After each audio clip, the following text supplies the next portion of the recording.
Magandang araw mga kaibigan. Bigyan natin ng reaction, opinion itong post ni Cindy Cinco. Sabi lang niya dito, Forever Duterte. Isinare niya ang post ng Pinoy Showbiz. Sabi dito, Breaking! Celebrity influencer Cindy Cinco declare support for VP Sara Duterte's 2028 presidential run. Popular Filipino blogger Cindy Cinco expressed strong support for Vice President Sara Duterte in a recent social media post reflecting what observers say is the continued growth of online support for the Vice President ahead of the 2028 national election. In her statement shared with her more than 6.4 million followers in Facebook alone. Hindi pa kasama sa TikTok, sa Instagram, and other platform. Itong 6.4 sa Facebook lang ito. Cindy wrote, lahat para sa Diyos, bayan at pamilyang Pilipino, Duterte pa rin. The message, which emphasizes faith, country, and Filipino family, was widely circulated and drew pasensya na, may house construction dito sa malapit sa akin kaya maingay.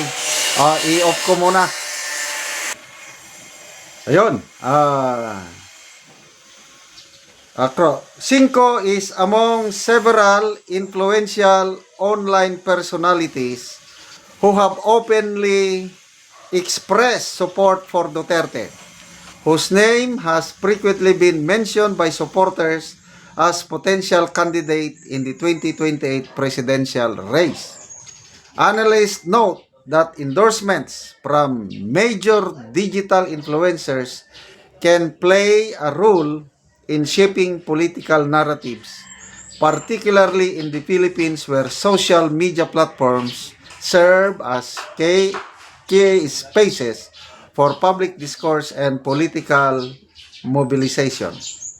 The phrase Duterte pa rin has increasingly appeared in online discussions and supporter campaigns, signaling continued loyalty among segments of the public to the Duterte political brand. Supporters argue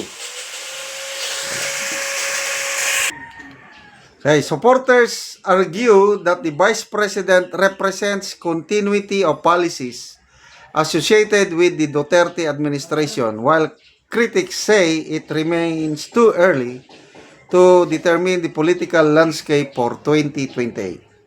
Despite the election still years away, online expression of support, including posts from personalities with large followings like Cinco, highlight how political momentum and grassroots sentiment are already beginning to form the digital sphere. Political observers note that if this trend continues, the growing wave of support from social media communities and influencers could become a significant factor shaping the early narrative surrounding Duterte's potential presidential bid in 2028. Wow! This is good news. Wala na. Iiyak na sila. Okay. Ang una kong na-monitor na sikat na vlogger, influencer, puros Bisaya ang mga ito ha. By the way, Cindy Cinco is from Iligan, then nag-move sa Davao, bago nagpunta sa Amerika. Ngayon, nasa Amerika na siya. Model, businesswoman, and vlogger. Ang una, si Halili. Sa Sikihor ba ito? Oh, no. Halili.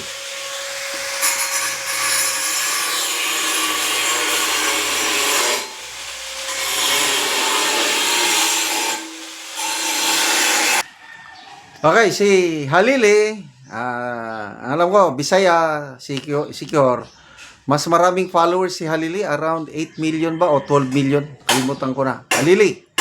Tapos ito na si Cindy Cinco, sa Facebook alone is 6.4 million followers.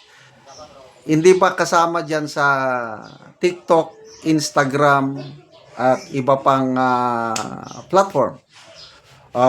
Sino pa? Si Eloy Bogris. Another Ilongga, Bisaya, na parang nasa 2.9 or 3 million ang followers niya.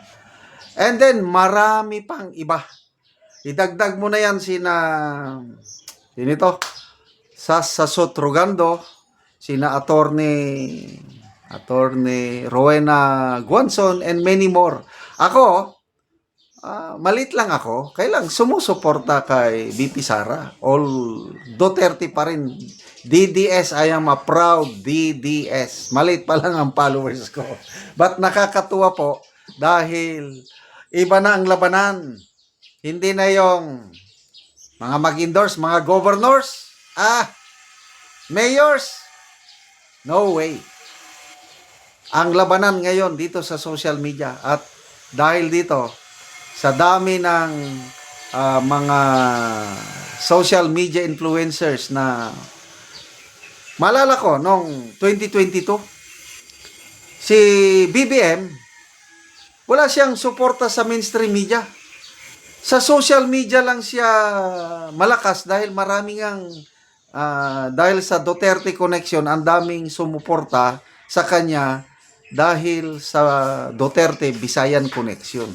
Ina-acknowledge ni BBM na wala siyang boses sa mainstream media, nanalo siya, malaking naitulong ang social media. Sa 2028, kahit sinong kandidato nila, mahihirapan sila sa suporta ni BP Sara sa social media, I tell you.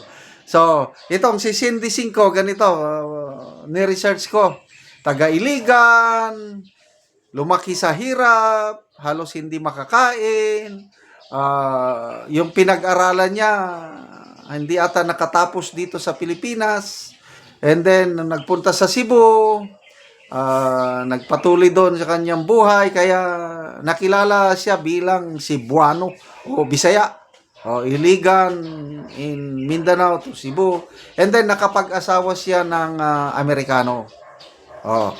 Nakapunta sa Amerika, naging model, vlogger, online endorser. Ang income niya sa Facebook alone, sa aking na-research, sobra 1 million pesos ang income niya sa Facebook per month. Facebook pa lang yan. Yung mga income pa niya sa business niya, endorsement niya, modeling niya, ang estimated na net worth niya, estimate lang ito maabot ng $1 million. Estimate net worth. Yan po, from rags to riches na kwento ni Cindy Cinco, proud DDS katulad natin. Mabuhay tayong mga DDS. Salamat mga kaibigan sa inyong pagsuporta sa ating channel. Nakakatulong kayo ng malaki sa tribong Talandig ng Bukidnon dahil ang income natin sa channel na ito is pantulong sa tribo. Namimigay tayo ng libreng yero at pako para makapagpatayo sila ng mas maayos nilang tahanan. Kaya panoorin nyo ang video na ito. Gero. Okay, salamat ana yung nag-sponsor sa ito.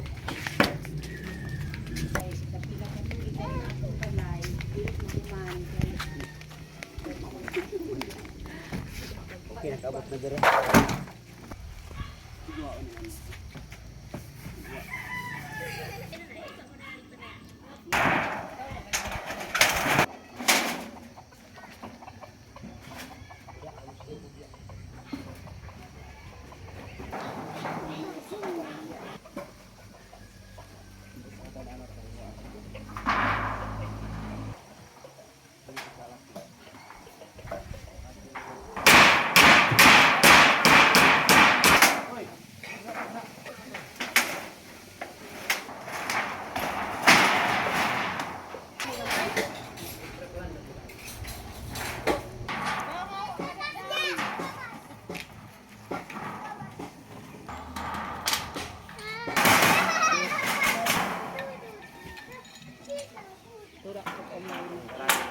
Karon naman nagid sa pag-ato.